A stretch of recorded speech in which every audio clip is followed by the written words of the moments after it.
حدیث میں نے 31 واسطوں کے ساتھ 31 سلسلے میں ہم نے نبی پاک علیہ الصلوۃ والسلام سے حدیث پڑھی. دارالعلوم دیوبند کے شیخ انما الاعمال بالنیات، یہ حدیث بخاری کی سب سے پہلی حدیث ہے. قرآن کے بعد سب سے مستند کتاب، سب سے معتمد کتاب اگر حدیث کی کوئی ہے تو بخاری شریف، پھر مسلم ہے، پھر صحاح ستہ کے اندر ساری کتابیں آتی ہے، لیکن نمبر 1 پر بخاری. تم حدیث کو بھی نہیں مٹا سکتے. ہمارے علماء موجود، مدارس موجود. تم قرآن کو دور کی بات، حدیث کے اندر بھی تم گڑبڑی کرنا چاہو گے تو ہمارے علماء کھڑے ہو کر کہیں گے کہ یہ حدیث ہم نے فلاں سے پڑھی. انما الاعمال بالنیات، مفتی سعید احمد صاحب سے میں نے یہ حدیث پڑھی.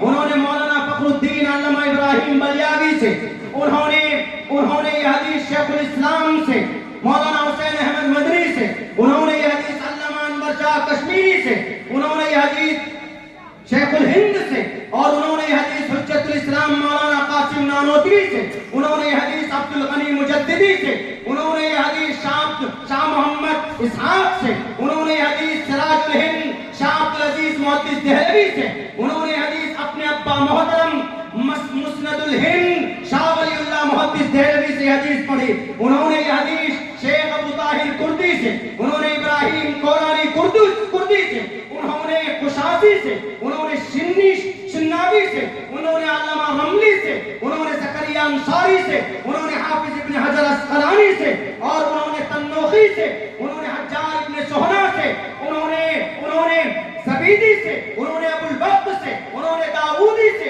انہوں نے ابن حمویہ سے، انہوں نے فربری سے، انہوں نے محمد بن اسماعیل بن ابراہیم بن مغیرہ بن بردس بدر جوفی الامانی البخاری سے، اور انہوں نے شیخ حمیدی سے، انہوں نے سفیان بن عیینہ سے، انہوں نے یحییٰ بن سعید انصاری سے، انہوں نے محمد بن ابراہیم تیمی سے، انہوں نے صحابی رسول حضرت علقمہ بن وقاص لیثی رضی اللہ تعالی عنہ سے، اور وہ فرماتے ہیں میں نے یہ حدیث عمر فاروق رضی اللہ تعالی عنہ سے سنا. وہ منبر پر فرما رہے تھے. حضرت عمر فاروق فرماتے ہیں سمعت ان رسول اللہ صلی اللہ علیہ وسلم قال انما الاعمال بالنیات. قرآن تو دور کی بات ہے، تم حدیث کو نہیں مٹا سکتے. بے شک یہ نسب، یہ سلسلہ ہمارے علماء ان کو اور زیادہ تفصیلی معلوم ہے. ہم تو طالب علم ہیں، تو قرآن تو دور کی بات، تم حدیثوں کو نہیں مٹا سکتے. ایسے ابھی 3 دن پہلے ایک بہت بڑے شیخ سے میری ملاقات ہوئی کلکتہ کے اندر. 500 احادیث آج کے زمانے میں سند کے ساتھ ان کو یاد. اچھا وہ تو چلیے بوڑھے ہیں، ضعیف ہیں، شیخ الحدیث ہیں. مفتی سلمان صاحب منصور پوری اس پروگرام میں بحیثیت مہمان خصوصی کے طور پر تھے، تو میری بات ہوئی تھی 1.5 گھنٹے کی، تو حضرت نے دعا کرایا. میں جب بنگلہ دیش گیا، میرا ایک دوست ہے عبد المقتدر نام، پتہ ہے اس کی کتنی عمر ہے؟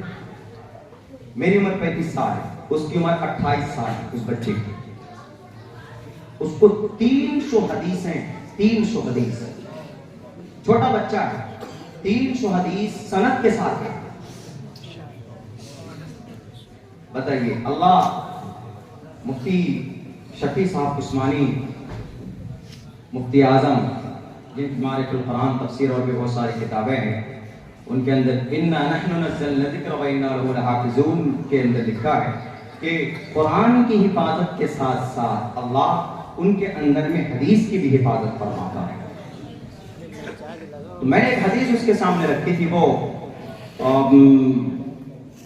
الکبائر الاشراک باللہ وعقوق الوالدین وقتل النفس وشہادۃ الزور. انہوں نے 5 سند کے ساتھ وہ حدیث ہمارے سامنے پیش کی. اس بچہ ہے، چھوٹا، شافعی المسلک ہے. وہ آپ بنگلہ دیش جائیں گے تو وہاں شافعی المسلک زیادہ آپ کو ملیں گے وہاں پہ پروگرام کا. تم جب وہاں پہنچے تو یہ نظام، یہ ہمارا قرآن ہے. بچوں کو کھڑے کر دیں گے سامنے لا کر کے تم قرآن کو مٹانا چاہتے ہو، کبھی نہیں مٹ سکتا. نہ ان کے احکامات کے اندر کوئی تبدیلی ہو سکتی ہے، اور نہ ان کے الفاظ کے اندر تم گڑبڑی کر سکتے ہو. کیوں؟ سنشودھن کر سکتے ہو قانون. شرابی کبابی بیٹھے ہوتے ہیں، لاؤ پرستاؤ پیش کر دو، 360 ہی چاہیے تو آپ کے پاس بہت ہے. یہ دنیا اپنے حساب سے قوانین بنا کر لوگوں کے سامنے پیش کرتی ہے. تمہارے ہاتھ کی لکھی ہوئی چیزیں تم بدل دو. قرآن فی لوح محفوظ. نبی کو بھی اجازت نہیں ہے کہ ان کے احکامات میں ان کے الفاظ میں گڑبڑی نہیں کر سکتے. یہی وجہ ہے کہ جناب محمد رسول اللہ جب جبرائیل امین آتے تھے وہی کو لے کر احمیب السوئی مدم بدامی سنسکرت ہے احمیب السوئی مدم بدامی جشتم دبابر اتمانو شدیم کامیتت مگرنم کرنمتم برہمانم تمرشدم سمدھا. آسمان سے زمین پر جو ایشوانی لے کر پہنچتا تھا وہ اپنی بس صرف 5 منٹ کا وقت رہ گیا, میں اپنی بات ختم کرتا ہوں. جو آسمان سے زمین پر جو ایشوانی لے کر پہنچا وہ جس انسان کے پاس پہنچا ہے وہ انسان منشیہ میں سب سے اعلیٰ و ارفع ہے اور وہ منشیہ کے بیچ وہ ایشوانی کو لے کر جاتا تھا. دیکھیں کتنی اچھی بات ہے سملرٹی قرآن کریم سے. لیکن ہم یہ نہیں کہیں گے کہ بھئی اس کو مانو, نہیں, ان کا عطا پتہ نہیں ہے. مصدق ہمارا کلام ہے, ہمارے قرآن کو کسی کی تصدیق کی ضرورت نہیں ہے, کسی سنسکرت لائن کی, کسی انگریزی لائن کی ضرورت نہیں ہے. ہمارے قرآن کو صرف جانکاری, جو لوگ اعتراض کرتے اس کو صرف پتہ چلنا چاہیے کہ جو پیغام ہم قرآن میں انگلی کرتے ہیں جن پیغام کو لے کر وہ پیغام آپ کی کتابوں میں ہے, کھولو, پہلے وہاں سے صفائی کرو. اگر آپ کو لگتا ہے کہ غلط ہے پہلے وہاں پڑھ لو. شری کرشن جی بھی کہتے ہیں تسمات شاسترم پرمانم تکاریا اکاریا ویوستھتو گناتوا شاستر کرم کرتم ہیرہسی. کون سا کام تم کو کرنا کون سا نہیں کرنا اپنے شاستروں میں پہلے پڑھو, تب جا کر دنیا میں اپلائی کرو. پڑھتے نہیں ہیں. نیتا جی نے کہہ دیا بس کود گئے میدان میں, ہاں یہی صحیح ہے, حالانکہ ایسا نہیں ہے. نیتا جی جھوٹے ہوتے ہیں, بعض نیتا تو جلاد ہوتے ہیں, کچھ نیتا اچھے بھی ہوتے ہیں اس دنیا کے اندر, لیکن اکثریت ایسی ہوتی جھوٹ اور فراڈ کی. آپ کے سامنے کچھ بولے گا اور اندر کچھ اور کرے گا. اس لیے وشواس نہیں کر سکتے. وشواس اگر کر سکتے ہیں کسی کی بات کا تو وہ صرف ہمارا اللہ ہے, اللہ کا قرآن ہے, اللہ کے نبی کی حدیث ہے. اور آپ کو اگر آپ اپنے شاستروں سے پیار کرتے ہو تو آپ کے شاستروں میں اٹھاؤ گے تو انشاءاللہ کبھی امید ہے کہ آپ کو وہاں سے اچھا ہی میسج ملے گا کہ سماج میں آپ کو کیا کرنا ہے, سماج میں کیا نہیں کرنا. بلکہ ہم تو اوپنلی آپ کو چیلنج کہتے ہیں کہ آئیے آپ ہمارے قرآن کی طرف, آئیے ہماری شریعت کی طرف, پڑھیے دیکھیے اچھی اچھی باتیں موجود ہیں, کوئی بھید بھاؤ نہیں, کوئی اس کے اندر پکشپات نہیں ہے, سب کے لیے برابر ہے, کامیابی کا راستہ ہے.